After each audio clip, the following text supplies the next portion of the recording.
अस्सलाम वालेकुम, आपका भाई आफ्ताब हुसैन और फार्म साफ़ी आपसे मुखातिब है। और आज का जो मेरा व्लॉग है वो ख़ास तौर पे कराची सूबा सिंध की सियासत के हवाले से है, जिसमें एक तो ये इत्तलात बाज़गश्त कर रही थी कि शायद सीएम सिंध जो है वो चेंज हो रहे हैं। सेकंड ये कि कराची की हम सियासत की बात अगर करते हैं सिंध की शहरी इलाकों की, तो वहाँ एमक्यूएम लाज़िम और मलज़ूम है।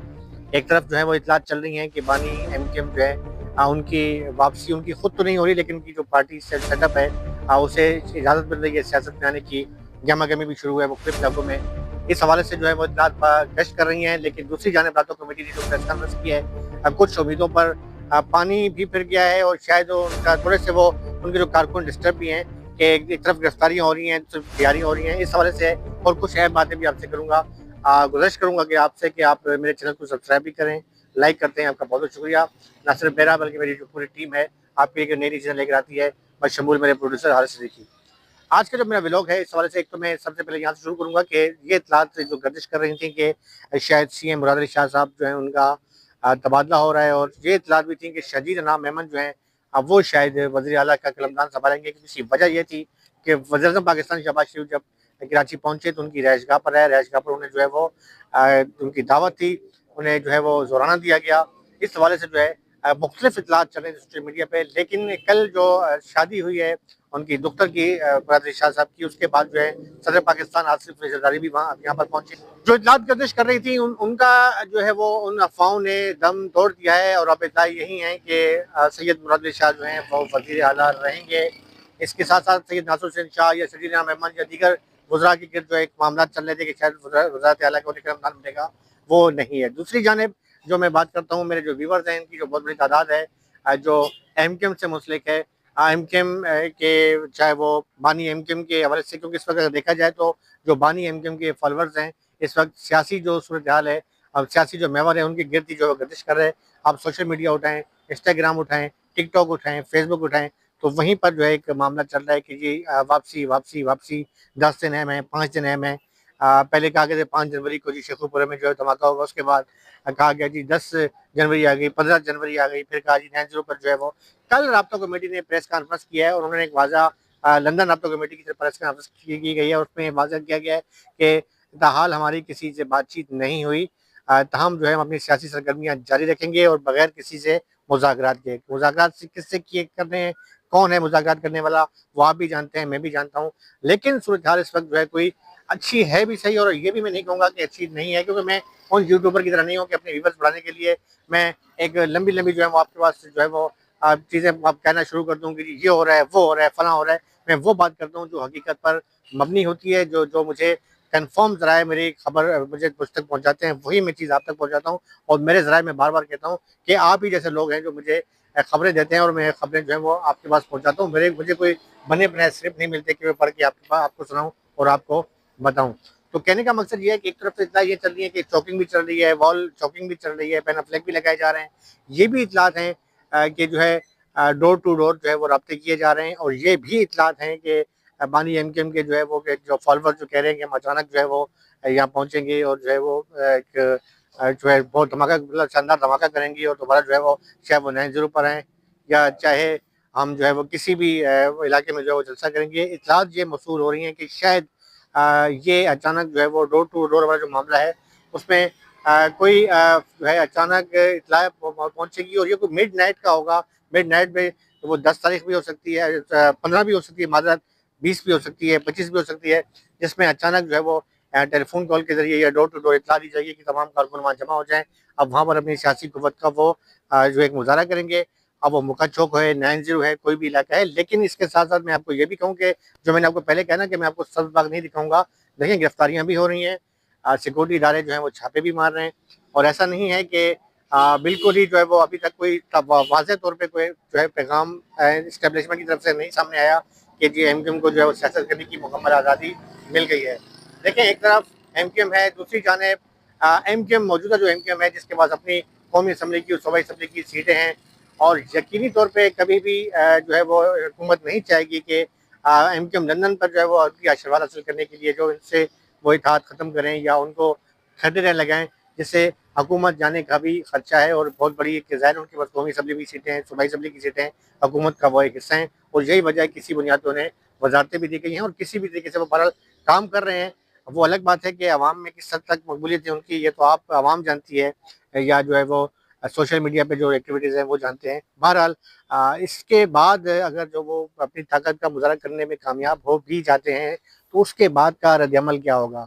आया उसके बाद जो है हुकूमत जो है या टेलीविज़न उनको फुल इजाज़त दे देगी सियासी सरगर्मियों की, या उनके खिलाफ एक बड़ा क्रैकडाउन होने को है। क्रैकडाउन तो अब भी हो रहा है। देखा जाता है कि आमतौर पर हमारे जो सिक्योरिटी इदारे हैं, जिनके बारे में एक ख़ास बात बड़ी मशहूर है कि वो उड़ती चिड़िया के पर भी गिन लेते हैं, तो मेरे ख़्याल में उनके पास एक-एक चीज़, एक-एक रिपोर्ट होती है कि कौन-सा जो शख़्स है वो मुल्क दुश्मन का कार्रवाई में मसरूफ़ है, कौन-सा वो मामला है ऐसा है जिससे उनकी गैर कानूनी सरगर्मी, तो अब तक जो भी गिरफ्तार या अरेस्ट हुए हैं, उन तक कोई ऐसी चीज़ साबित नहीं हुई कि जिससे पाकिस्तान की सालमियत को खतरा हो, जिससे मुल्क का इस्तेहकाम मुतासर हो रहा हो, या जिससे कोई ऐसी चीज़ हो जिसमें उनकी उनसे गद्दारी का जो इसमें लफ्ज़ आता है या कोई गद्दारी का अंसर उसमें शामिल हो। तो मेरे ख़्याल में जो शोहदाए कब्रिस्तान पे जो है यादगार शोधा पे जो हुआ था, उस पर भी जो है नारेबाज़ी हुई, वो तो ख़ैर लगाना सबका हक़ है, गिरफ्तारियाँ हुई, उन पे ज़मानतों पर रहा हो गए, जो भी अफ़राद हुए। अब भी जो पिछले दिनों में 2 दिन कबल गिरफ्तारियाँ हुई हैं, मुझे नहीं पता कि उसमें लंदन आटो कमेटी की जानब से उस पर उसकी मज़म्मत भी की गई है, और उसके बाद उनकी गिरफ्तारियों के बाद उनकी ज़मानतें हुई हैं, नहीं हुई हैं। लेकिन देखें, बानी एमक्यूएम जनाब अल्ताफ़ हुसैन की जानिब से जो ऐलान किया गया था, और मेरे ख़्याल में उस पर जो कारकुन जो है सोशल मीडिया पे मुसलसल बहुत ज़्यादा जो है वो मुसलसल पोस्टें भी आ रही हैं, पैन फ्लैग भी लग रहे हैं, और पैन फ्लैग लगने के बाद उतारे भी जा रहे हैं।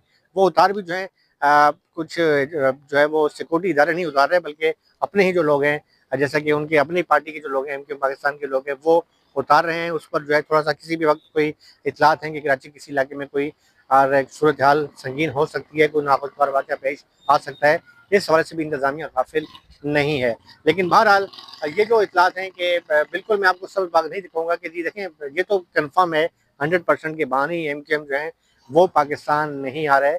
इस वक़्त जो सूरत हाल है, सिनेरियो है कि मेरे मेरे इसके ऊपर चैनल के ऊपर एक दोस्त ने बड़ा अच्छा कमेंट्स किया था, और मुझे अच्छा लगा कि जब मोहतरमा बेनज़ीर भुट्टो की जान जहाँ महफूज़ नहीं है, उनके भाई मीर मुर्तज़ा भुट्टो की जान जहाँ महफूज़ नहीं है, तो किस तरीके से कहा जा सकता है कि क्या है, उन्हें सिक्योरिटी क्लियरेंस मिलेगी या नहीं मिलेगी।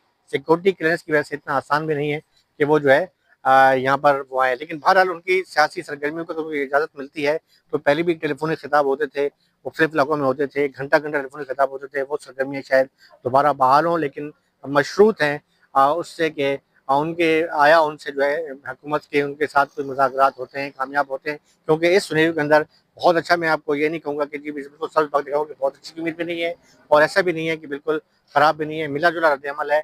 जनवरी का महीना बड़ा अहम है, 10 दिन इंतहाई अहम है, इसमें कुछ भी हो सकता है। या तो जो है जैसा कि 2 इस वक़्त जो शख्सियात हैं जिनके एक तरफ जो है अडयाला जेल वाले की बात करूँगा, पीटीआई के जो सरबराह इमरान खान है, दूसरी जानिब बानी एमक्यूएम अल्ताफ़ हुसैन है। ये 2 ऐसी शख्सियात हैं कि जो जिस पर सोशल मीडिया पे बहुत ज़्यादा ट्रेंड चल रहा है कि वो आ रहे हैं, जा रहे हैं, क्या हो रहा है, क्या होने वाला है। लेकिन किसी भी वक़्त कुछ भी हो सकता है, तो लिहाज़ा मैं तो यही गुज़ारिश करूँगा, जो भी चाहे वो पीटीआई के फॉलोअर्स हैं या चाहे एमक्यूएम के हैं, कि सियासत की करना आपका हक है, लेकिन मेरे ख़्याल में इस वक़्त जो है आप एहतियात भी करें। ज़रूरी नहीं कि सियासी अमल के साथ-साथ जो है अपनी जान आप खतरे में डालें, या कोई ऐसा अमल करें कि जिससे जो है आप सिक्योरिटी इदारों की जो है उनके लिए कोई मामला हो, खड़ा हो, और वो आपको जो है आपकी दूसरी सूरत में आपको किसी परेशानी का सामना करना पड़े। सब करें, सियासत करें, हक है, जमहूरियत है, लेकिन सब एहतियात के साथ। यही मेरा आपके आज का व्लॉग था, और मुझे कुछ लोगों ने एक दोस्त ने मुझे ये भी कहा, मुझ पे तनकीद की कि कहा कि जी आप जो है वो नाम नहीं लेते, आप जो है वो सिर्फ़ जो है ना मुझे पंजाबी कह के मुख़ातिब किया कि आप पंजाबी हैं, और बानी एमक्यूएम का नाम है। तो मेरे भाई, बानी एमक्यूएम का मैं कई बार नाम ले चुका हूँ, मैं इमरान खान का भी नाम लेता हूँ। देखिए मसला ये है, मैं बीइंग अ जर्नलिस्ट आपसे बात करता हूँ, मैं ना तो तहरीक-ए-इंसाफ के पैरोल पर हूँ, ना ही एमक्यूएम के पैरोल पर। मैं तो एमक्यूएम के उस दौर में भी पैरोल पर नहीं रहा कि जब एमक्यूएम का एक अच्छा दौर था, सहाफ़ियों को जो है वो प्लाट दिए जाते थे, सहाफ़ियों को नवाज़ा जाता था, सहाफ़ियों को, ये रिश्तेदारों को, भांजों को, भतीजों को, उनको नौकरियाँ दी जाती थी। मैंने उस वक़्त भी एमक्यूएम से कोई फ़ायदा नहीं लिया, और अब तो वैसे ही वो अताब में हैं, चाहे वो एमक्यूएम इंटरनेशनल हो या मौजूदा एमक्यूएम हो। बीट रिपोर्टर मैं ज़रूर रहा हूँ, लेकिन मैंने कोई इनसे फ़ायदा लिया, ना ही मैंने कोई पीपल्स पार्टी से फ़ायदा लिया। मैं अलबत्ता इतना ज़रूर जानता हूँ कि जिन सहाफ़ियों ने फ़ायदे लिए हैं, जिनकी ज़िंदगियाँ संवर गई हैं, वो हैं। तो सिक्योरिटी इदारे भी इतने गाफ़िल नहीं है, और मेरे ख़्याल में अगर मैं नाम ले भी लूँ तो कोई कोई इतनी बड़ी बात नहीं है। मुझे किसी का अल्लाह माफ़िज़ है, मेरे कोई चोर नहीं हूँ। मैं अक्सर ये लोगों से यही कहता हूँ कि मेरा तो शादी कार्ड नंबर मैं आपको देने को तैयार हूँ। मेरा बैंक अकाउंट देख लें, शादी कार्ड देख लें कि मैं कितने बड़े असासों का मालिक हूँ, मैं क्या हूँ। तो मेरे ख़्याल में मेरा दामन बिल्कुल साफ़ है। हाँ, बीइंग अ जर्नलिस्ट मैं बात करता हूँ, करता था और करता रहूँगा, ये मेरा हक है। लेकिन इसके साथ-साथ मैं दोबारा जो एमक्यूएम के जो बानी एमक्यूएम से जो फॉलोअर्स हैं उनको यही कहूँगा कि इतलात चल रही हैं, लेकिन रब्ता कमेटी की जो कल की जो प्रेस कॉन्फ्रेंस थी उसने थोड़ा सा मुझे मायूस किया है। और मेरे ख्याल में इतनी जल्दी ना करें। कहते हैं ना कि मतलब कोई गर्म चीज़ भी तो कहा जाता है ठंडी करके खानी चाहिए, तो मेरे ख्याल में ठंडी करके खाएं, शायद आपको खाने का मज़ा भी आएगा। लेकिन एकदम जैसा ना हो जज्बाती कि जो आप और अपने घर वालों के लिए मुश्किलात पैदा करें। अपना भी ख्याल रखें, अपने वतन का भी ख्याल रखें। और इसके साथ मैं ख़त्म करता हूँ और कोशिश करूँगा कि आइंदा भी नई नई चीज़ें आपके सामने लाता रहूँगा। अपने भाई आफ्ताब हुसैन और फार्म साफ़ी और मेरे प्रोड्यूसर हारिस की इजाज़त दें। अल्लाह हाफ़िज़। पाकिस्तान ज़िंदाबाद।